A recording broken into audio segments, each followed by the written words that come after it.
Hello everyone, welcome to my YouTube channel exams preparation. तो दोस्तों, आज की इस वीडियो में मैं आपके साथ ज्योग्राफी के क्वेश्चंस डिस्कस करूंगी, जिससे आने वाले एग्ज़ाम्स में आपको मदद मिलेगी। और दोस्तों, अगर आपने अभी चैनल को सब्सक्राइब नहीं किया तो प्लीज़ चैनल को सब्सक्राइब कर लीजिए, ताकि मैं जो भी वीडियो अपलोड करूं उसकी नोटिफिकेशंस आपको उसी टाइम मिल जाए। तो चलिए दोस्तों, स्टार्ट करते हैं। सबसे पहला क्वेश्चन है, विच of the following to planets of the solar system rotate clockwise.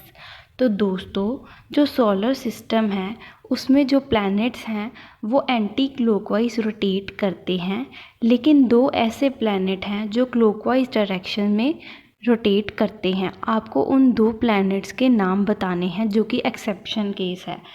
A Uranus and Venus, B option Uranus and Neptune, C option Venus and Mars, D option Mercury and Jupiter.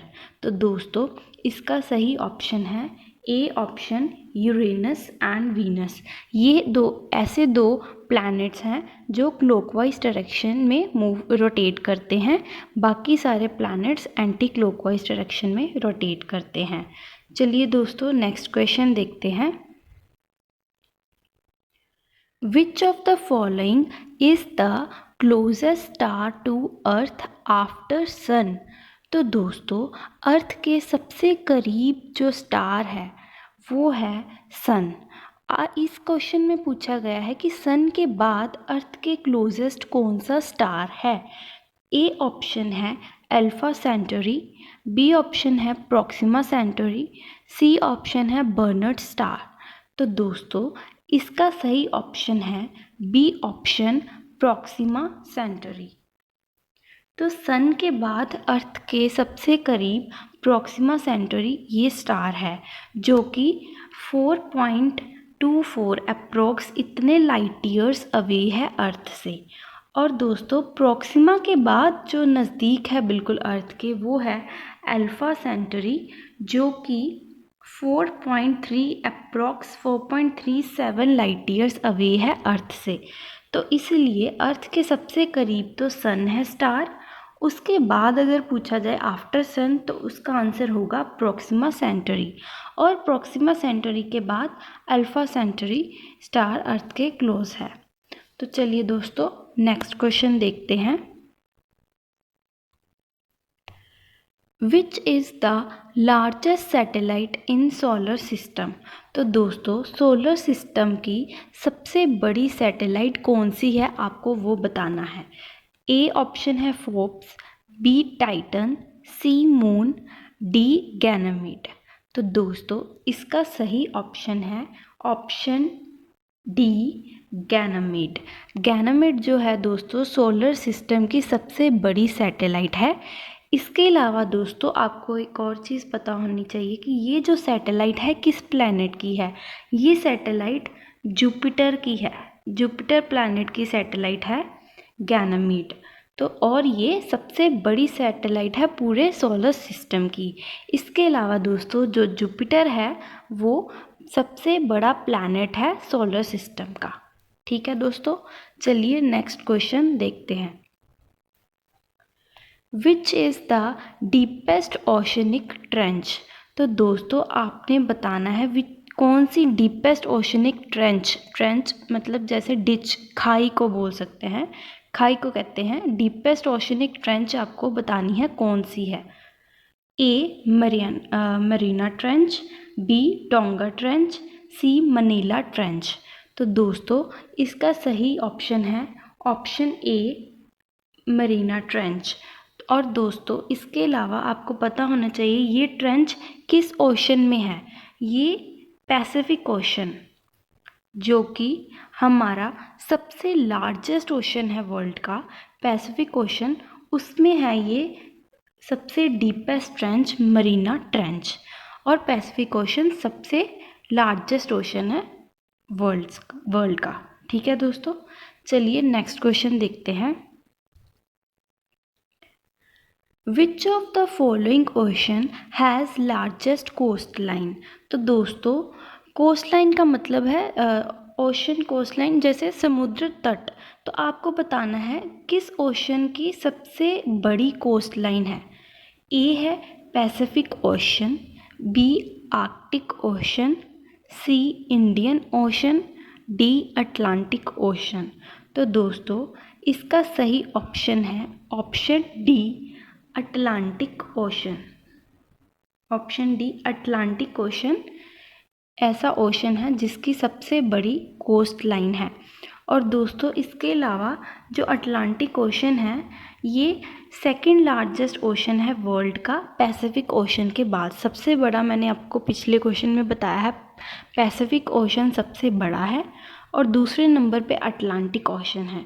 इसके अलावा दोस्तों Atlantic ocean सबसे busiest ocean जाना जाता है क्योंकि सबसे ज़्यादा ट्रेड इसी ओशन के थ्रू होता है, इसलिए इसे busiest ocean for trade and commerce भी कहते हैं। चलिए दोस्तों नेक्स्ट क्वेश्चन देखते हैं। Summer solstice in northern hemisphere is observed on which day. तो दोस्तों समर सोल्स्टिस जो नॉर्दर्न हेमिस्फीयर में होता है वो किस दिन होता है। ए सितंबर 22, बी जून 21, सी जुलाई 21, डी दिसंबर 22। तो दोस्तों इसका सही ऑप्शन है जून 21। और दोस्तों सबसे पहले आपको मैं समर सोल्स्टिस बताऊंगी क्या होता है। समर सोल्स्टिस दोस्तों देखिए यहाँ पे आप तो दोस्तों सोल्स्टिस क्या है। साल में 2 दिन ऐसे होते हैं जब सन की जो रेज़ हैं वो डायरेक्टली नॉर्दर्न हेमिस्फीयर पर पड़ती हैं, मतलब बिल्कुल उसके ऊपर होता है सन, या फिर साउदर्न हेमिस्फीयर पर होती हैं, जिसके वजह से लॉन्गेस्ट डे माना जाता है। तो दोस्तों आप इस डायग्राम से देख सकते हैं, अगर हम नॉर्दर्न हेमिस्फीयर की बात करें तो ये आप समझिए ये है नॉर्दर्न हेमिस्फीयर, ये साउदर्न। तो दोस्तों जब सन की रेस नॉर्दर्न हेमिस्फीयर पर डायरेक्टली पड़ती हैं तो उस दिन को longest day of the year कहा जाता है इन नॉर्दर्न हेमिस्फीयर।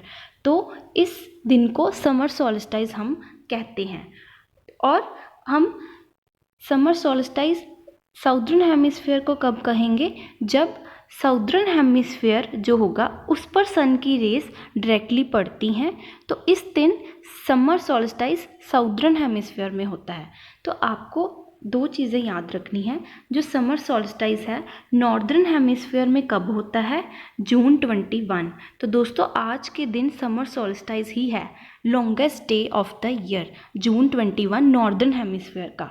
और साउदर्न हेमिस्फीयर का समर सोल्स्टिस कब होता है, वो होता है दिसंबर 22। दिसंबर 22 को साउदर्न हेमिस्फीयर में समर सोल्स्टिस होता है। तो दोस्तों जब समर सोल्स्टिस नॉर्दर्न हेमिस्फीयर में होगा, जैसे आज समर सोल्स्टिस है जून 21, तो आज hottest day of the year हम कहेंगे इस दिन को।